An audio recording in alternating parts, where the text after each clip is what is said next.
Hola a todos, en este video vamos a ver nuestra primera técnica de demostración que se llama demostración directa y unos primeros ejemplos.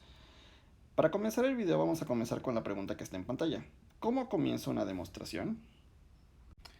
Lo primero que hay que tomar en cuenta para comenzar una demostración es, bueno, hay que ver el enunciado que piden demostrar y saber cuál es la forma lógica del enunciado. Por ejemplo, si nos piden demostrar este enunciado, si n es par, entonces n cuadrada es par, entonces ¿cuál es la forma lógica de este enunciado? Bueno, claramente es una implicación porque tenemos un si entonces y queda en símbolos como sigue. Y entonces identificamos, por ejemplo, el precedente y el consecuente del enunciado que queremos demostrar. Y a partir de esto podemos comenzar a pensar en una estrategia para demostrar este tipo de enunciado. La primera estrategia que vamos a ver concretamente en este video, que se llama demostración directa, sirve para demostrar enunciados de esta forma, o sea, hace implicaciones. Ahora veamos otro ejemplo. Demuestre que raíz de 2 no es racional. Bueno, aquí en este caso, la verdad es que creo que ni siquiera hay que escribir la forma lógica, porque esencialmente lo que tenemos es solamente un enunciado que es raíz de 2 no es racional. O sea, este lo pueden tomar como si fuera una proposición P, y nos están pidiendo verificar que esta proposición P es verdadera, ¿sí? Y a diferencia del ejemplo 1, pues esta proposición, digamos, este teorema, este enunciado, bueno, teorema después de que lo demostremos, no tiene la forma de una implicación. Entonces es diferente del ejemplo anterior. Por ejemplo, la demostración directa que estamos a punto de ver, pues no va a aplicar para este tipo de enunciados. Veamos otro ejemplo. Este ejemplo dice, demuestre que n es impar si, solo si, n cuadrada es impar. Entonces lo que tenemos que fijarnos primero es que aparece un sí, solo sí, ¿verdad? Entonces esto es una oración bicondicional, es una proposición bicondicional. Y además, pues tenemos una parte, digamos la parte izquierda de esta proposición es n es impar y la otra es n cuadrada es impar. Entonces la traducción a símbolos quedaría como sigue. Ahí está. N es impar si solo si n cuadrada es impar.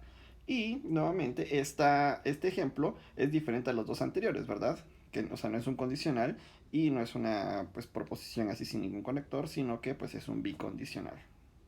Y veamos otro ejemplo. Este ejemplo dice, demuestre que si n es mayor que 1 o n es menor que menos 1, entonces n cuadrada es mayor que 1.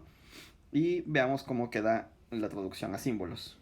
Bueno, lo que tenemos pues es claramente un sí entonces, y entonces aquí nos queda una implicación, y del lado izquierdo nos queda esta frase, n mayor que 1 o n menor que menos 1, y es justamente lo que escribimos aquí de este lado, ¿verdad? Y finalmente el consecuente es n cuadrada es mayor que 1. Y a pesar de que es una implicación, pues la particularidad de este ejemplo es que el lado izquierdo, digamos, el precedente es además una proposición compuesta, ¿verdad? O sea, involucra dos proposiciones y una disyunción. Entonces, dependiendo de la estructura de su enunciado que quieren demostrar, ustedes van a proceder de manera diferente. Por eso es bien importante que antes de hacer cualquier cosa, bueno, después de que se recuperaron del susto de que les dijeron, bueno, demuestre esto, se asustan, sudan un poco, luego respiran hondo, y lo primero que tienen que hacer una vez que se recuperan es detectar, escribir, saber cuál es la estructura lógica de su enunciado para entonces saber cómo proceder. Bueno, ahora sí vamos a nuestro primer método de demostración que se llama demostración directa. La demostración directa aplica en la situación en la que tengo un condicional. Entonces nuevamente tengo mi condicional, P es mi precedente, Q es mi consecuente y este método funciona como sigue. Recordemos la tabla de verdad que define mi oración condicional, mi proposición condicional. Y es esta de aquí, ¿verdad? Entonces, bueno, ahí tenemos nuestra tabla de verdad. Y notemos lo siguiente. Lo que nosotros queremos demostrar es que P implica Q, o sea, completito. Así todo esto completito es verdad. ¿Estamos de acuerdo? Entonces, lo que tenemos que hacer es lo siguiente. O lo que podemos hacer es lo siguiente. Primero, notemos que nuestra oración condicional es verdad solamente si estoy en alguno de estos tres renglones, ¿verdad? O sea, donde tengo justamente las Bs en la columna de P implica Q. Ahora, por otro lado, como les había comentado en el video de oraciones condicionales, cuando el precedente es falso, pues entonces la implicación completita, independientemente de si Q es verdadero o falso, la, la implicación P implica Q es verdadera, ¿verdad? Que es lo que tenemos en este y este renglón. Entonces, si el precedente es falso, no me tengo que preocupar por demostrar absolutamente nada, porque en cualquier situación, de todas formas, P implica Q va a ser cierto, ¿va? Entonces, el único caso problemático sería cuando el precedente es verdadero, ¿sí? Si el precedente es verdadero y el consecuente es falso, entonces ahí sí tengo broncas, porque entonces, pues P implica Q no sería cierto. Pero yo lo que quiero es demostrar, ¿verdad? Entonces, en el caso de que en efecto mi proposición sea verdadera, la forma en la que lo puedo demostrar es enfocándome en el caso en el que el precedente es verdadero.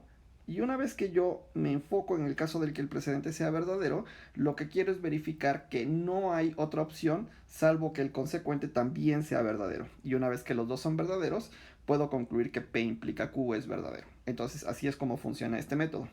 Resumiendo, para demostrar la veracidad de P implica Q, lo único que tengo que hacer es trabajar bajo la suposición de que P es verdadero y concluir que Q es verdadero. Y eso me dice que entonces mi oración siempre es verdadera, independientemente de los valores de verdad del precedente y del consecuente. De manera que el esquema o la forma en la que vamos a poder hacer una demostración directa es la siguiente. Así se va a ver.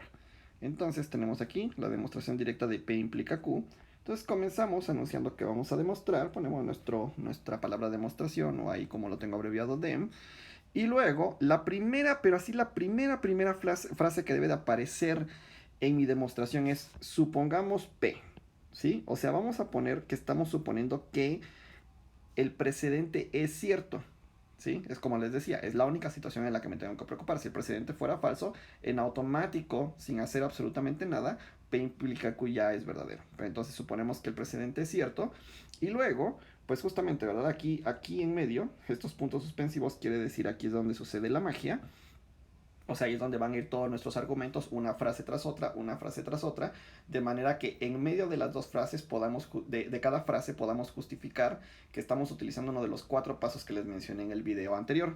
Y luego, eventualmente vamos a poder decir, ah, bueno, pues la magia pasó y por lo tanto Q es cierto. ¿Ya vieron? Entonces comienzo diciendo, supongamos que P es cierto y entonces verifico que Q tiene que ser cierto. Y entonces, por el argumento que les acabo de dar hace rato, estaría demostrando finalmente que P implica Q es cierto. Ahora vemos un ejemplito. Antes de ver el ejemplo vamos a dar una pequeña definición. Entonces mi definición es la de entero impar. Y digo que un entero es impar, o sea, m es impar, si existe otro entero tal que m es 2 veces ese entero más 1, ¿verdad? O sea, en resumidas cuentas lo que estoy diciendo, un entero es impar si es 2 veces otro entero más 1.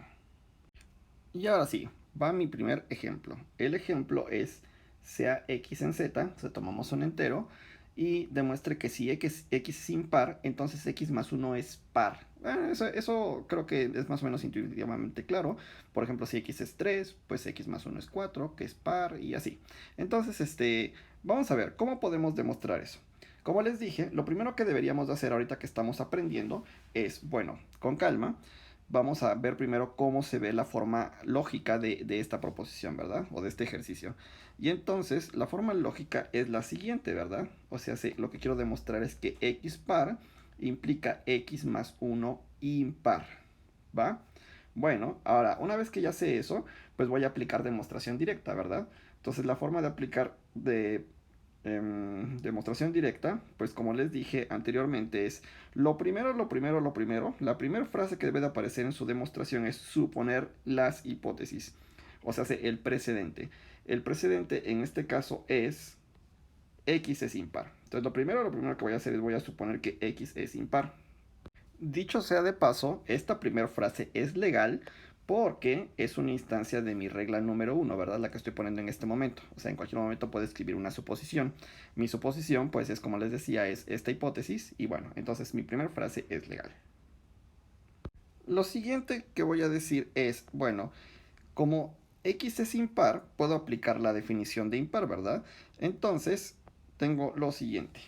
Existe m en z tal que x es igual a 2m más 1. Aquí no se asusten con las letras, o sea, las de la definición son unas letras y aquí puse otras letras un poco diferentes, pero esencialmente lo que estoy diciendo es que x es igual a 2 veces otro entero más 1. Y esta frase nuevamente es legal porque esencialmente estoy utilizando mi regla número 2, que es la siguiente, ¿verdad? Es la que decía que en cualquier momento puedo escribir una oración equivalente a otra escrita previamente en la demostración. Entonces, lo que estoy diciendo es, bueno, esta que estoy escribiendo aquí, esta de aquí, pues es equivalente a que x sea impar. Entonces, aquí estoy haciendo un movimiento legal, ¿verdad? Muy bien. Yo les recomiendo fuertemente que conforme vayan escribiendo sus demostraciones, sobre todo ahorita que estamos aprendiendo, es que cada vez que escriban una frase de verdad, verifiquen que están utilizando una de las 4 reglas que les di en el video anterior. Ahora, una vez que ya sustituimos la definición, una pregunta justa es, bueno, ¿y ahora para dónde, verdad? O sea, ¿para dónde jalo? Bueno, siempre que estén haciendo una demostración, por favor, mantengan muy en mente a qué es lo que quieren llegar. O sea, ya empecé con que x es impar y ya utilicé la definición, órale. Y a lo que quiero que llegar es a que x más 1 es par. O sea, a ese es el lugar al que quiero llegar en serio. Entonces, lo que tengo que hacer es, bueno, tengo que manipular x para volverlo x más 1. Y pues aquí ya tengo x y además x lo tengo igual a algo más. Entonces quizás sea inteligente sumar 1 a ambos lados, ¿verdad? Y entonces lo que me quedaría es lo siguiente. Entonces, x más 1 es igual a 2m más 1, ¿verdad? O sea, lo que hice fue agarrar esta ecuación que tengo aquí y le sumé 1 a ambos lados. Y lo que obtengo es esta ecuación de aquí.